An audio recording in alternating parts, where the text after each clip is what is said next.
Lincoln Park is like, ooh, hoity-toity. There's a different vibe here. Families galore, clean streets. It's safe. It's just beautiful. It's where I want to live.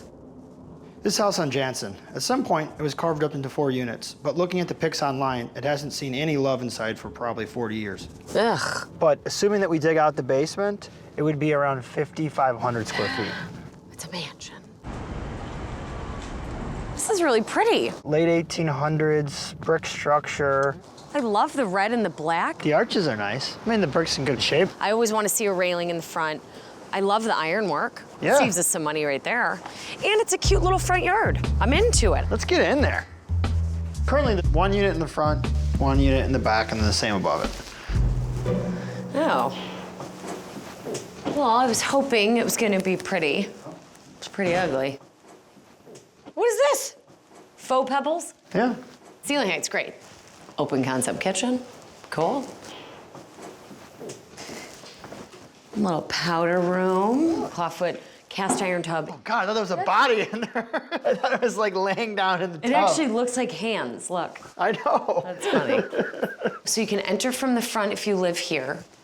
And then if you don't live in the front, then you go through. On second entrance to the unit, through the side. All right, let's look at the other unit in the back.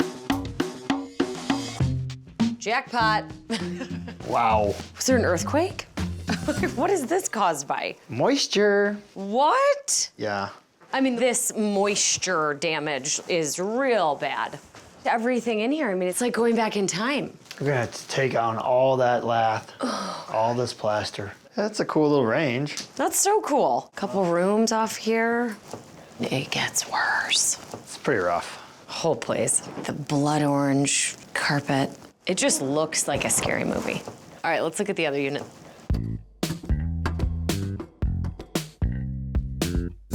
Different little layout. A little different. You got the powder room back there. Smaller.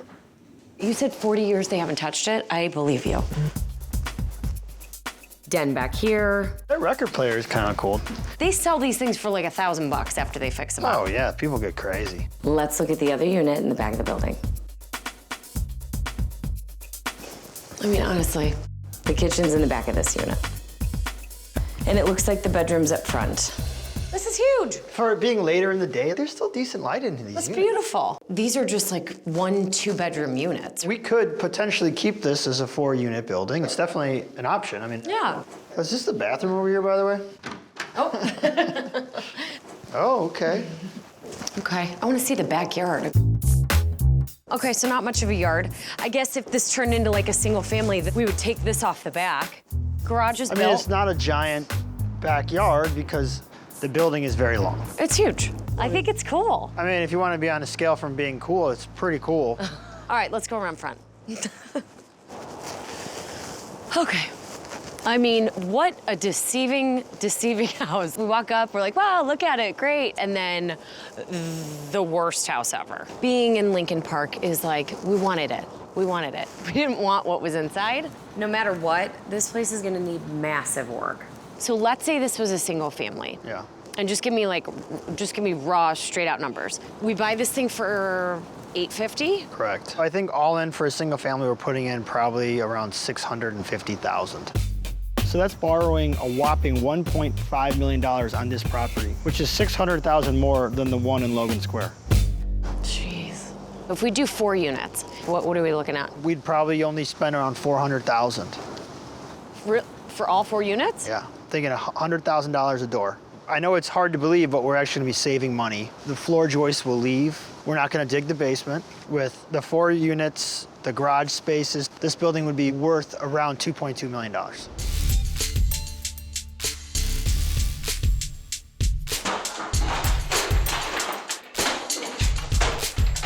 Okay, so let's talk about the plan. One of the nice things with the 4 units, we'll most likely repair and keep a lot of these floor joists, which will save us a lot of money. The bedrooms are gonna become larger, so this wall has to come out regardless. Right. Open her up. Want to just get wild? Watching Donovan demo is my source of amusement on demo days.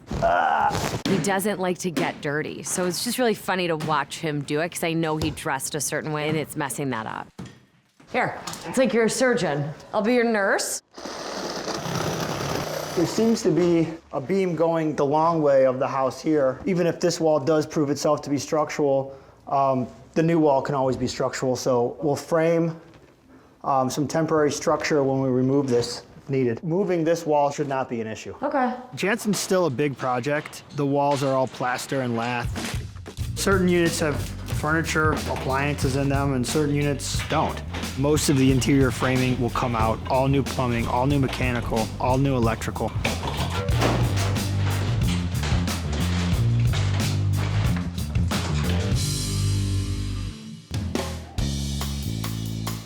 Demo's finally done at Jansen, so we're gonna check progress on the new layout.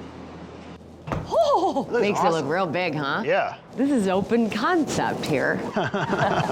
This gives you a real idea of like what these units are gonna be. Yeah, the actual space. Yeah. So the plan for this property is to keep the home's original brick outside, add a new awning, front door, and iron railing. There will still be 4 units total, 2 on the bottom, 2 on the top.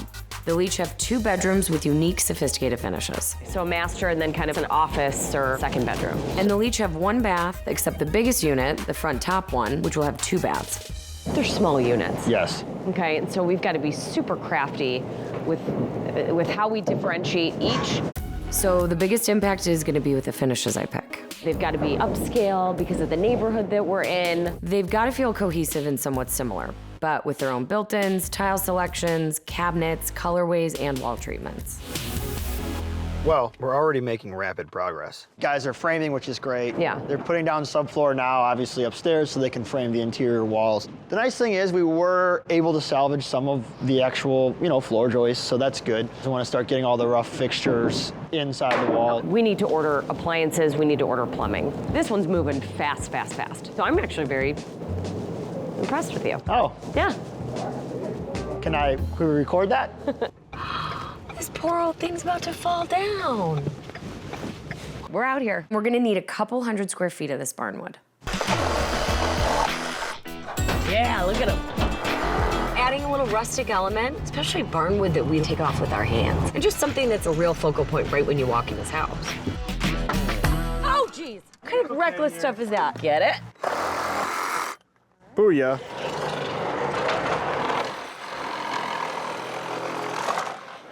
Candy cut through it like cake. It's that perfect brownish, kind of grayed out, weathered look, and that's what you get with a 100-year-old barn.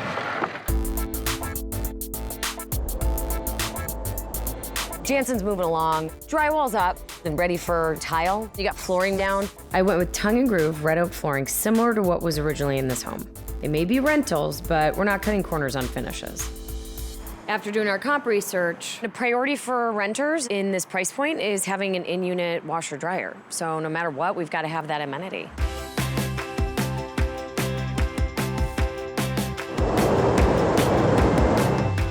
A lot is going on at the house. Doors are going in. We're installing the built-ins out of the reclaimed wood that Don and I handpicked. The first unit is the important one. That really is going to inspire the other 3 units. Having a rustic touch in here is gonna make a big difference in this room.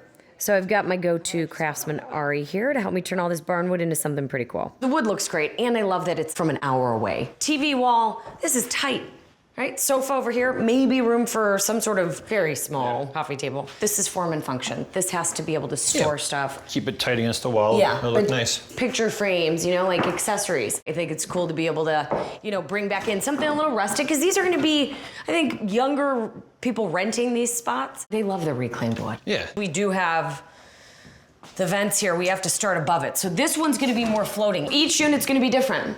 The planks will run vertical on the back. Yeah. That way it brings the eye up. If you go horizontal. Yeah, it looks taller this way. Yeah, they say like when people wear horizontal stripes, it makes them look fatter. Yeah, that's why I get I'm not kidding. I know.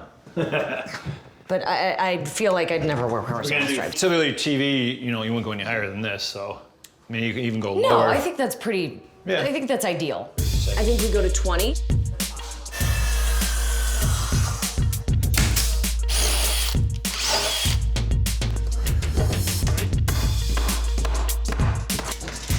Oh yeah. I like it. This doesn't come out too much in the room, right? No. This is great. It's far enough off this wall. That's not going anywhere. There you go. This one's a little wonky. All right, it's up high. I like it. You know what, that's got a lot of beautiful grain in it. Yeah, you don't see too much of this bevel kind of wood. No, it's really cool. This one's beautiful.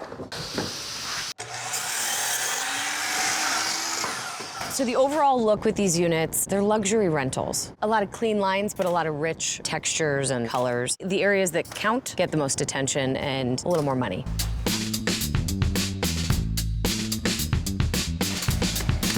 This looks so good.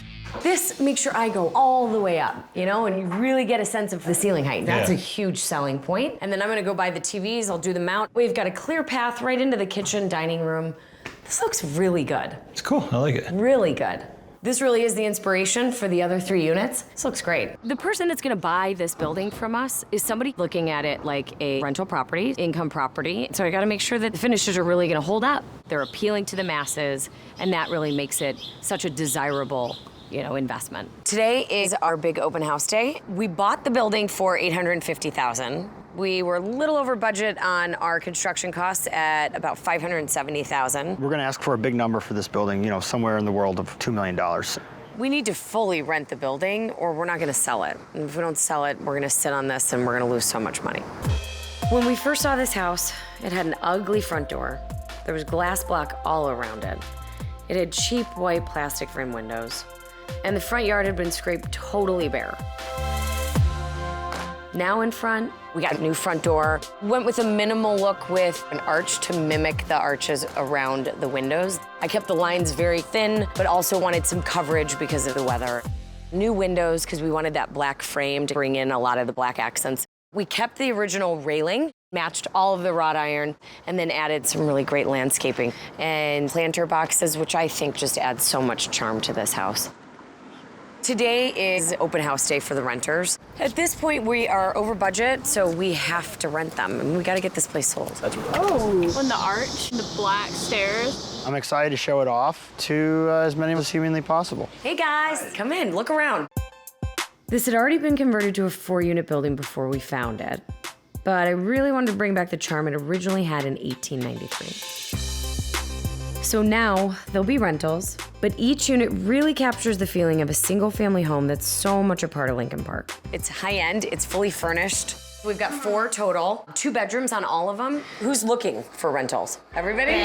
Every unit is a little different. So this is the downstairs front door access, so it feels like a single-family home when you walk in. And also, these are gonna be rented fully furnished. Oh, that's awesome. Yeah, designated entertainment centers. So we've got all this reclaimed wood that we got off of a barn. We're spot ready, yeah. Yes, squad ready. This is one of the bedrooms here. I wanted to designate this is the headboard wall. It's all faux paint. Oh, Yeah. that's awesome. You've got tons of counter space, so all of this stuff is manufactured stone, but it looks like marble. You can't ruin this stuff. And then not only can you sit, but you can store a ton of stuff. This is amazing. And then this is the bathroom.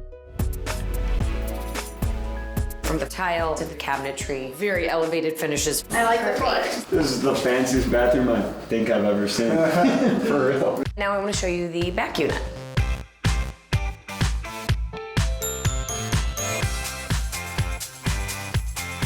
Just again, all fully furnished. Different hoods, so black with the brass, different backsplash. Very similar to the front unit. Just, are you doing your hair on the table? So the idea is yes. Let me just give it a try. Each of them has a closet and storage under the bed. I love this floor tile. It is so cute.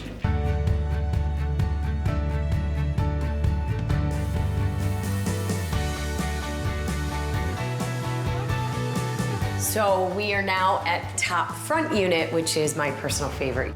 I love brass. Every single square inch of this place has a little dab of it. I stepped it up with a real marble backsplash in a larger format. Solid brass hood, tying in all of the brass accents. This is the master bedroom, all custom faux paint, but that's all linen and burlap. So much natural light coming in. And then the ensuite. I want to show you guys the back.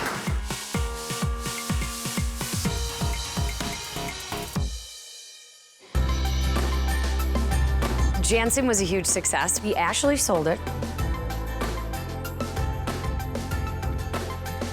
Even after adding the basement laundry area and all the high-end finishes, we still ended up making a profit.